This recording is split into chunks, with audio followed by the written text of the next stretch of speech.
দেখুন, আমরা বিশ্বাস করি যে এই মুহূর্তে বা গতকালকে সেই দুপুরের পর থেকে আজকে দুপুর পর্যন্ত বাংলাদেশের যে অবস্থাটি যাচ্ছে এটি একটি অপ্রত্যাশিত অবস্থা।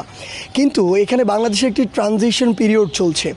এই জায়গাটিতে আসলে একটু অস্বাভাবিক অবস্থা যাবে, এটাও স্বাভাবিক। আসলে সেই জায়গা থেকে আমরা একটি আলটিমেটাম দিয়েছি মহামান্য রাষ্ট্রপতির কাছে, আসলে যেটি হচ্ছে যে বর্তমানে যে সংসদটি ছিল, আসলে মাননীয় প্রধানমন্ত্রী সেখান থেকে পদত্যাগ করেছেন। অর্থাৎ সেই জায়গা থেকে যদি আপনি একটু লক্ষ্য করেন যে আমাদের এই যে প্রধানমন্ত্রীর পদটি সেটি কিন্তু খালি রয়েছে। তো এখানে একটি গুরুত্বপূর্ণ বিষয় হচ্ছে এটি খালি থাকা দেশের জন্য, বাইরের জন্য সব দিক দিয়ে একটু সমস্যার। সেই জায়গা থেকে আমরা স্পষ্ট করেছি যে আজকে 3টা পর্যন্ত আমরা একটি আলটিমেটাম দিয়েছিলাম। এর মধ্যে আসলে ওই সংসদটিকে বিলুপ্ত করতে হবে। কেন বিলুপ্ত করতে হবে? কারণ আমরা যে বর্তমানে একটি অন্তর্বর্তীকালীন একটি সরকার দিতে চাই, সেই সরকারটি দেওয়ার জন্য সেটি আমার বিলুপ্ত করা প্রয়োজন। সেটি যদি বিলুপ্তটি না করা হয় তাহলে যে জিনিসটি হবে, যেখানে অসংখ্য চক্রান্ত হচ্ছে এখন, আসলে দেশের ভিতরে হচ্ছে, দেশের বাইরে থেকে হচ্ছে।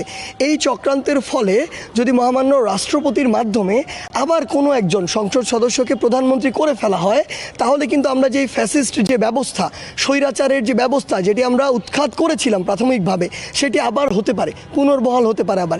সেই জায়গা থেকে আমাদের স্পষ্ট কথাটি হচ্ছে যে আগে আমরা 3টা পর্যন্ত আলটিমেটাম দিয়েছিলাম যে ওই যে সংসদটি ছিল সেটিকে বিলুপ্ত করতে হবে।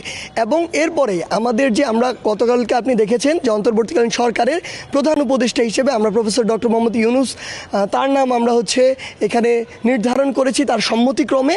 সেই জায়গা থেকে আমাদের যে পুরো টিমটি হবে, প্যানেলটি হবে, যেখানে আমাদের স্টুডেন্টদের স্টেক হোল্ডার থাকবে, সেই পুরো টিমটি আমরা প্রকাশ করব। এখন আমরা স্পষ্ট জানিয়ে দিতে চাই, এটি যদি আমাদের নির্ধারিত সময়ের মধ্যে না হয় তাহলে আমরা বলেছি যে আবার ছাত্র সমাজ রাজপথে নেমে আসবে। আমাদের জায়গা থেকে যে কাজটি হবে যে আমাদের কিছু সমন্বয়ক অন্যান্য কাজগুলো সমন্বয় করবে, কিন্তু অধিকাংশ সমন্বয়ক আবার সকলকে নিয়ে রাজপথে ওই বঙ্গভবন ঘেরাওয়ের দিকে যাবে। কারণ যেই একটি আসলে ক্যান্সার ব্যবস্থা থেকে আমরা এই বাংলাদেশকে মুক্ত করার প্রাথমিক পর্যায়ে এসেছি, সেটি আবার আমরা বিলুপ্ত হতে দিব না যে কোনো কষ্টে। আমরা গতকালকে যেমন পুরো বাংলাদেশ থেকে ঢাকা শহরে লক্ষ লক্ষ মানুষ নেমে এসেছিল, প্রয়োজন যদি পড়ে আবার লক্ষ লক্ষ মানুষ ঢাকা শহরে নামবে।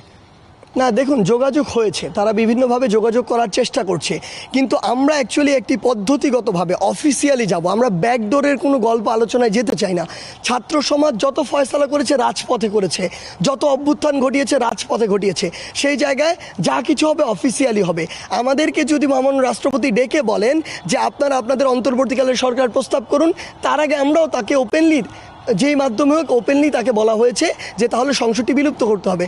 অর্থাৎ ইভেন আমরা দেখছি যে বিভিন্নভাবে সেনাবাহিনীর কথা এখানে আসছে, সেই জায়গায় থেকেও যদি আমাদের কোনো প্রস্তাব আসে, আমরা বলেছি যে পদ্ধতিগতভাবে যেটি যাওয়ার, আপনি যদি ওই বিলুপ্ত করার জন্য মহামান্য রাষ্ট্রপতির সাথে কথা বলে সেটি করতে পারেন, তাহলে পরবর্তী অন্তর্বর্তীকালীন সরকার বা কী কী পদক্ষেপ হতে পারে, কত দ্রুত নির্বাচন হতে পারে, কত সময় লাগতে পারে, কিংবা সংবিধানের কোনো অংশগুলো সংশোধন করার প্রয়োজন রয়েছে কিনা, কিংবা এই যে বাংলাদেশের নির্বাচন কমিশনের প্রতি পুরো বাংলাদেশের মানুষের একটি আস্থাহীনতা তৈরি হয়েছে, সেই আস্থাটি ফিরিয়ে আনার জন্য সেখানে কোনো পদ্ধতিগত কিংবা ব্যক্তির পরিবর্তনের প্রয়োজন আছে কিনা, সেই বিষয়গুলো নিয়ে আমাদের তখন আলোচনা হবে।